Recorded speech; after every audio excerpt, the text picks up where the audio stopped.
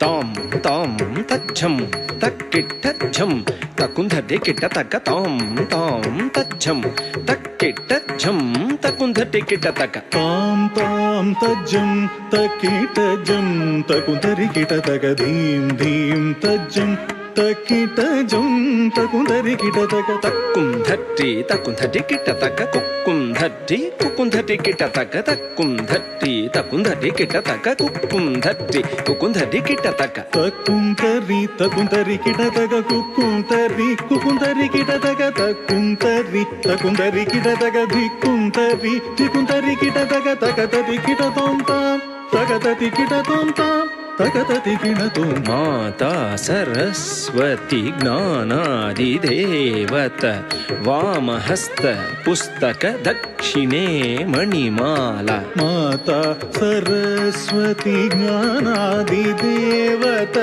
वामहस्त पुस्तके दक्षिणे मणिमाला माता सरस्वती ज्ञानादि देवत वामहस्त पुस्तके दक्षिणे मणिमाला वीणाधरी ताये गान नर्तन प्रिये सरोजद्वयपादे वन्दे वन्दे मातरम् वीणाधरिताये गान नर्तन प्रिये सरोजद्वयपादे वन्दे वन्दे मातरम् वीणाधरिताये गान नर्तन प्रिये सरोजद्वयपादे वन्दे वन्दे मातरम् तद्धीं तक्किट्ट धीं तकत धिंगिण तों तद्धीं तक्किट्ट धीं तकत धिंगिण तों तद्धीं तक्किट धीं तगद दिगिणतों तद्धीं तक्किट धीं तगद दिगिणतों तज्झं तज्जी तज्झं धण्ण तज्झुं झोण्णु तज्झं धीम्मि तज्जं तरी तज्जं धण तज्जं जोणु तज्जं धीमि तगददिगिणतों तां तगददिगिणतों तां तगददिगिणतों विष्णुपत्नी महालक्ष्मी अष्टरूपी अष्टैश्वर्यप्रदे विष्णुपत्नी महालक्ष्मी अष्टरूपी अष्टैश्वर्यप्रदे विष्णुपत्नी महालक्ष्मी अष्टरूपी अष्टैश्वर्यप्रदे इष्टार्थ सिद्धिकरी सन्तुष्टमुखी वन्दे वन्दे मातरम् इष्टार्थ सिद्धिकरी सन्तुष्टमुखे वन्दे वन्दे मातरम् इष्टार्थ सिद्धिकरी सन्तुष्टमुखे वन्दे वन्दे मातरम् तक्कुधिन्न तकधिन्नं किटतकिधिन्न तां तधिन्न तां धिक्कुधिन्न तकधिन्नं किटतकिधिन्न तां तधिन्न तां धिन्न तां तधिन्न तां धिन्न ततां तधिन्न ततां तातङ्घि तङ्घि तक्किटतकतकधिन्न ततां धिन्न ततां धिन्न तधिन्न ततां धिन्न ततां धिन्न तधिन्न ततां धिन्न ततां धिन्न ततां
Todaya Mangalam is a set of auspicious invocatory songs traditionally sung at the start of Bharatanatyam recitals to welcome the divine, invoke blessings, and create a pure reverential atmosphere for the performance ahead.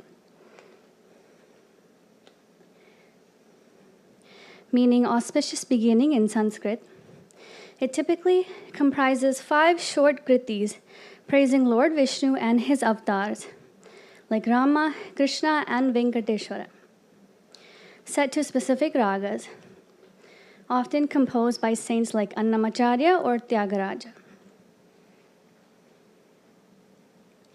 Tode Mangalam lyrics devoted to Lord Rama vividly celebrate his divine attributes, heroism, and compassion, drawing from the Ramayana to invoke his blessings at the start of a performance.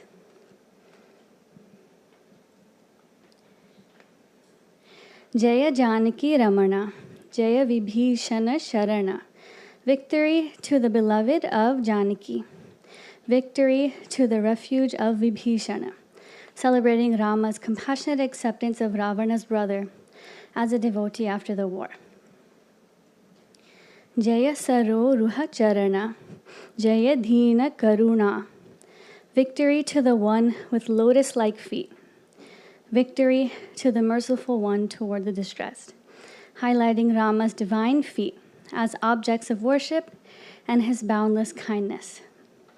Jaya Loka Sharanya, Jaya Bhakta Karunya, victory to the shelter of the world, victory to the one compassionate to devotees, portraying Rama as a universal protector who showers grace on his devotees. The composer is Sri Purandaradasa, set to Ragamalika, Talamalika. I will now perform Todaya Mangalam.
Jaya Janaki Ramana, Jaya Vibhishana Charana, Jaya Saroruha Charana, Jaya Dina Karuna, Jaya Jaya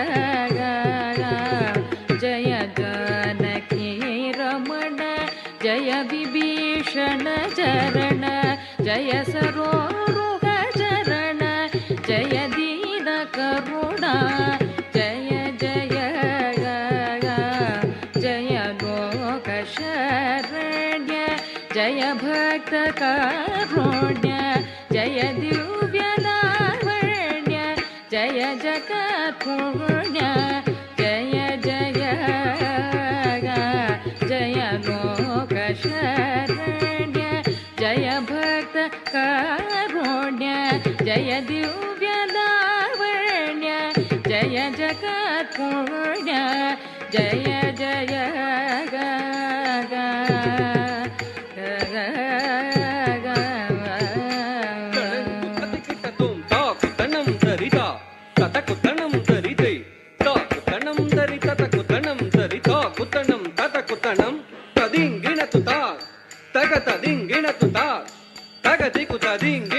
Charanu Charanu Surendra Sanuda, Charanu Sripati Vallabha, Charanu Charanu Surendra Sanuda, Charanu Sripati Vallabha, Charanu Rakshasa Garva Sogara, Charanu Venkata Nayaka, Charanu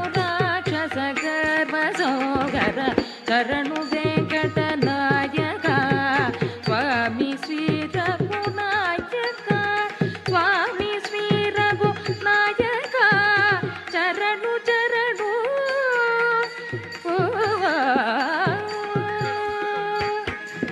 Jum tak ta kita jum tak ta kita jum tak ta kita jum ta kita jum tak tik ta kita kita jum tik ta kita jum tak kita jum kita jum ಮುರಕರನ ಕದರ Mukunda Madhava ಮುರಕರನ ಕದರ Mukunda Madhava Garuda ಗಮನ ಪಂಕಜನಾಭಯ ಗರುಡ ಗಮನ ಪಂಕಜನಾಭಯ ಪರಮ ಪುರುಷ ಭವ ಭಜನ ಕೇಶವ ಪರಮ ಪುರುಷ ಭವ ಭಜನ ಕೇಶವ ನರ ಮೃಗ ಶರೀರ ನಮೋ ನಮೋ ನರ ಮೃಗ ಶರೀರ ನಮೋ ನಮೋ ನಾರಾಯಣತೆ ನಮೋ ನಮೋ ನಾರಾಯಣತೆ ನಮೋ ನಮೋ ನಾರದ ಸನುತ ನಮೋ ನಮೋ ನಾರದ ಸನುತ ನಮೋ ನಮೋ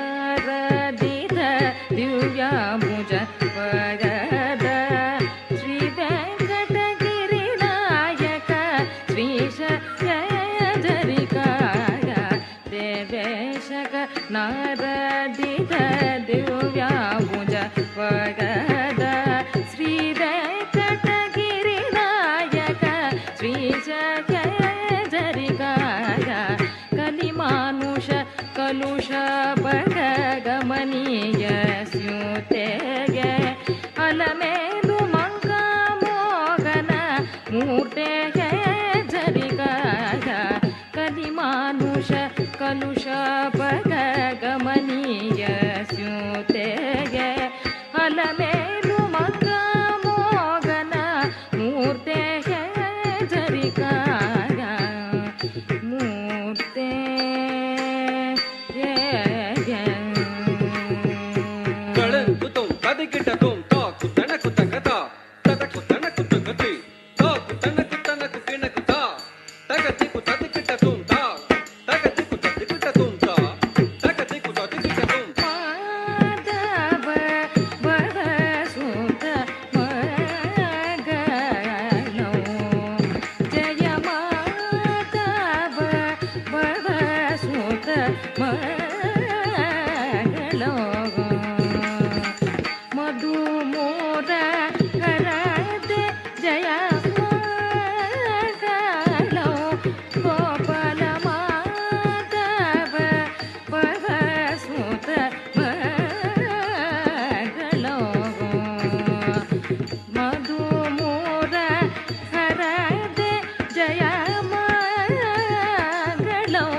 So I'd like to thank again very much Maitreyi Krishna for this beautiful Bharatanatyam performance.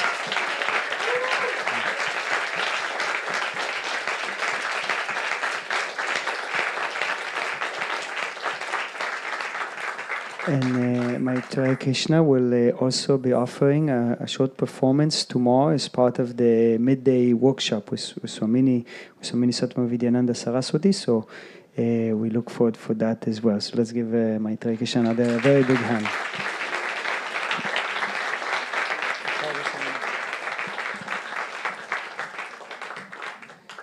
So we'll go over the schedule now for tomorrow. So tomorrow morning we'll have the morning satsang here, and we'll continue the study from the Panchadashi with Swamini Satma Vidyananda Saraswati.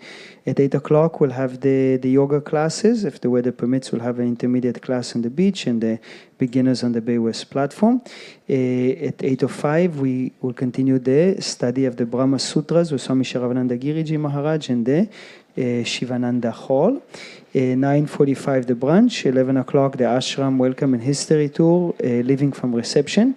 At noon tomorrow we have, it will be the last workshop with Swamini Satma Vidyananda Saraswati, the session of question and answers here on the garden platform, and it will also include another session of Bharatanatyam dance. 4 o'clock we'll have the yoga classes in the same locations. 5:45 the dinner. 7 o'clock the chanting of the Bhagavad Gita, followed by a short study with Swami Sharavananda Giri. And in the evening satsang we will have another teachings from the Panchadashi with Swamini Satma Vidyananda Saraswati.